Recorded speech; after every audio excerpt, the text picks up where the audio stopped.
जय हिंद फ्रेंड्स। मुझे किसी से कोई लगाव नहीं है। यहूदी हैं तो लगाव है, मुसलमान है तो लगाव, ना ना ना। जो लड़ना जानते हैं सर, लड़ना और लड़कर अपना मुकाम बनाना जानते हैं,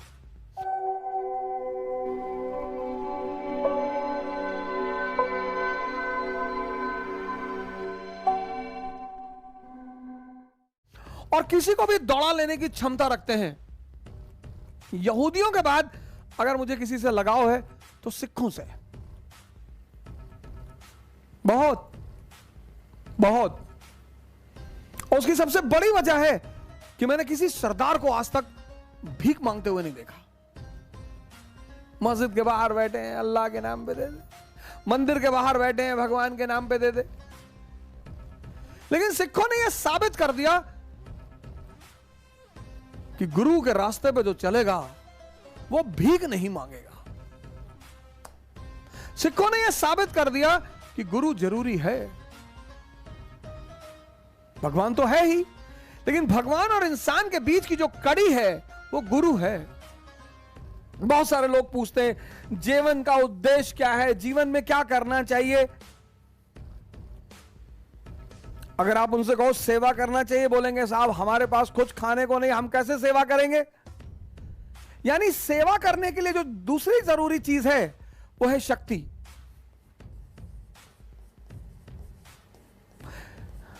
इसलिए जितने लोग कमजोर होकर सेवा की बात करते हैं उनकी बात का महत्व नहीं होता।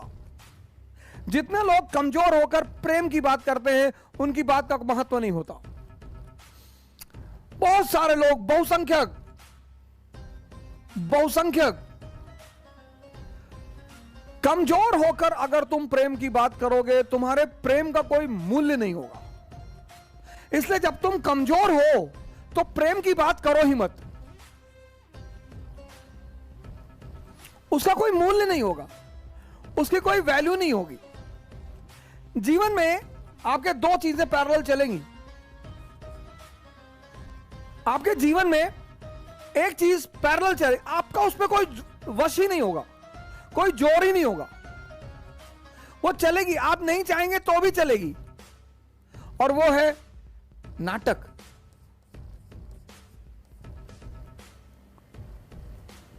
आपका परिवार, फिर आपका परिवार मतलब आपके मां बाप, फिर आपके पिताजी का परिवार, ददिहाल आपका, फिर आपका ननिहाल। ये सब कैरेक्टर है आपके जीवन में, पात्र, ये सब पात्र हैं। फिर आपकी शादी हो जाएगी, फिर ये डबल हो जाएगा, फिर ये दो हो जाएंगे आपके पास। फिर आपकी पत्नी के मां बाप, फिर उनका परिवार, फिर उसकी ददिहाल, फिर उसकी ननिहाल, तो ये दो हो जाएगा। सर ये तो चलेगा सर, ये तो चलेगा सर। दूसरी चीज, इसमें आप कुछ कर नहीं सकते, वो चलना है सर। दूसरी चीज है ध्यान, ये करना पड़ता है, यही है साधना। ये करने की जरूरत नहीं, ये तो चलेगा, ये तो चल ही रहा है, ये तो सेल्फ एक्टिवेटेड है, ये करना पड़ता है।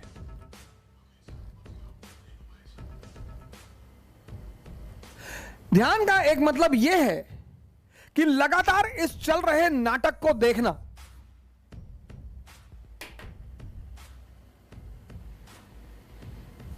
और इससे दूरी बना के रखना, डिस्टेंस बना के रखना।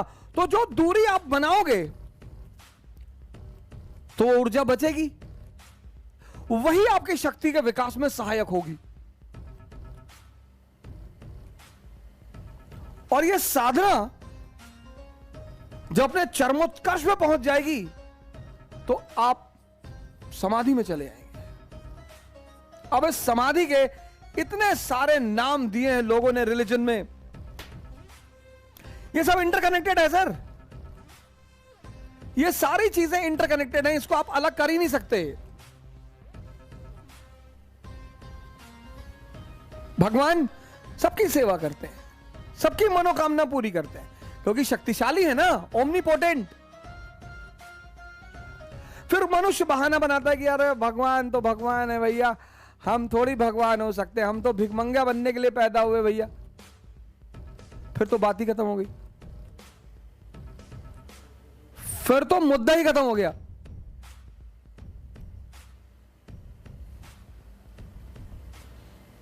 इसलिए जितने लोग भी सेवा का उद्देश्य बनाते हैं उनकी जीवन में बहुत शांति है, उनके जीवन में बहुत सुकून है। एग्जाम्पल,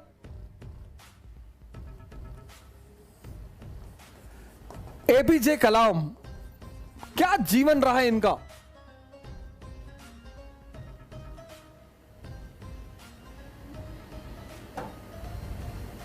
क्या जीवन रहा, क्या इन्होंने समाज में अपनी जगह नहीं बनाई? बनाई। कलाम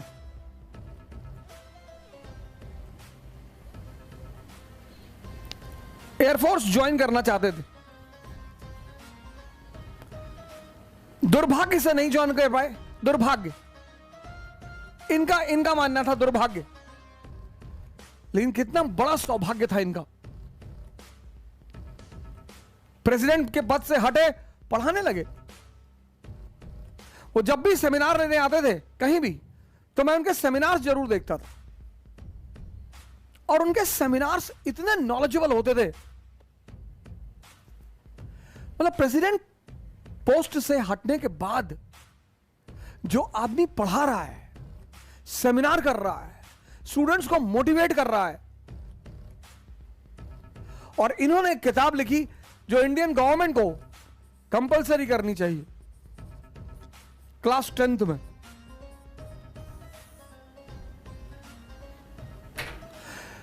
इन्होंने किताब लिखी जो इंडियन गवर्नमेंट को कंपलसरी करनी चाहिए क्लास 10th में, हर बच्चे को पढ़ना चाहिए क्लास 10th में।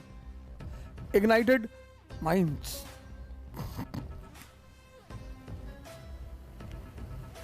सेवा, सेवा का भाव रखेंगे, शक्ति को अर्जित करना पड़ेगा। शक्ति अर्जित करने के लिए साधना करना पड़ेगा। साधना मतलब इस नाटक से बचना है जो चल रहा है, उस पर आपका कंट्रोल ही नहीं है सर, उस पर आपका कंट्रोल ही नहीं है। ध्यान क्या है? उस नाटक पर निरंतर निगाह रखना। बहुत सारे लोग इसलिए बर्बाद हो गए कि वो दूसरों को सुधारना चाहते थे। बुद्ध भी चाहते हैं सुधारना, पर वो बोलते हैं फॉर एवरीवन। कोई उनके सामने आके अगर शराब पी रहा तो उसे वो टोकेंगे नहीं। वैसे भी जब कोई मुल्क या जब कोई व्यक्ति, जब भी आप आसमान से, जमीन से आसमान की तरफ उठेंगे तो इतनी चुनौतियां आएंगी आपके सामने, चैलेंजेस, और चैलेंजेस से निपटने के लिए किताबें काम नहीं आती। किताबें तो कंपटीशन के लिए है सर, किताबें तो नॉलेज के लिए। इसलिए कंपटीशन का एक बड़ा महत्वपूर्ण पहलू है जो आमतौर पर स्टूडेंट निगलेक्ट करता है, और वो है व्यक्तित्व, पर्सनालिटी। अकबर का व्यक्तित्व बड़ा मजबूत है, औरंगजेब का व्यक्तित्व बहुत कमजोर है। मुझे तो कभी कभी बड़ा आश्चर्य होता है कि दोनों ही मुसलमान हैं और एक को लोग निगलेक्ट करते हैं। उसके पास इतनी अचीवमेंट है, इतनी, अकबर के पास। अकबर जिस वक्त हिंदुस्तान की गद्दी पे बैठ रहा 1556, कुछ भी नहीं है सर, कुछ भी नहीं है। हालांकि औरंगजेब जिस वक्त हिंदुस्तान की गद्दी पे बैठा, चुनौतियां वहां भी हैं, चुनौतियां हैं औरंगजेब के सामने, लेकिन साम्राज्य स्थापित है। हिंदुस्तान में मुगलों का दबदबा है। 1659, 1556 मुगल विदेशी हैं, मुगल विदेशी हैं, बस दिल्ली आगरा उनके पास है। अर्थव्यवस्था, राजनीति सब बिखरा पड़ा हुआ है। और 1556 से उस आदमी ने जो कहानी शुरू की, इतना ताकतवर साम्राज्य पैदा कर दिया कि जहांगीर को कुछ करना ही नहीं पड़ा। इसलिए मैं आपसे बार बार कहता हूं, बार बार, हर बार इस बात को रिपीट करता हूं, हर लेक्चर में इस बात को रिपीट करता हूं कि सरकार इधर देखो, किधर देख रहे हो? बरसात में घर जलता हुआ देख रहे हो? सरकार इधर देखो, किधर देख रहे हो?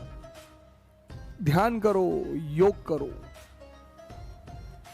तुम अपने जीवन में ध्यान और योग को शामिल कर लो 6 महीने के लिए। इसकी दिक्कत यही है कि आज के इस इंपेशेंट युग में, इंपेशेंट, और हमें इंपेशेंट बनाया किसने? समाज ने, कैपिटलिज्म ने। जल्दी करो, जल्दी करो, जल्दी करो, सब भागे जा रहे हैं, भागने दो।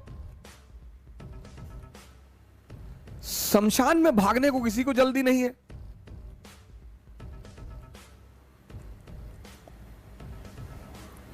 सर, जागरूकता जरूरी है, जल्दबाजी जरूरी नहीं है।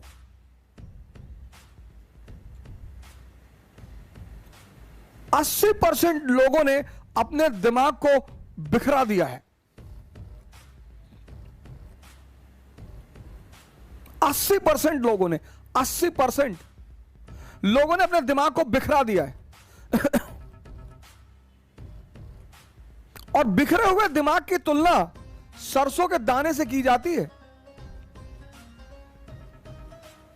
एक पोटली सरसों का दाना बिखरा दिया आपने जमीन पे, उसको समेटना बहुत मुश्किल हो जाता है।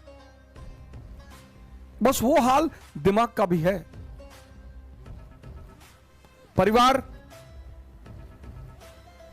परिवार की भूमिका है, समाज की भूमिका है,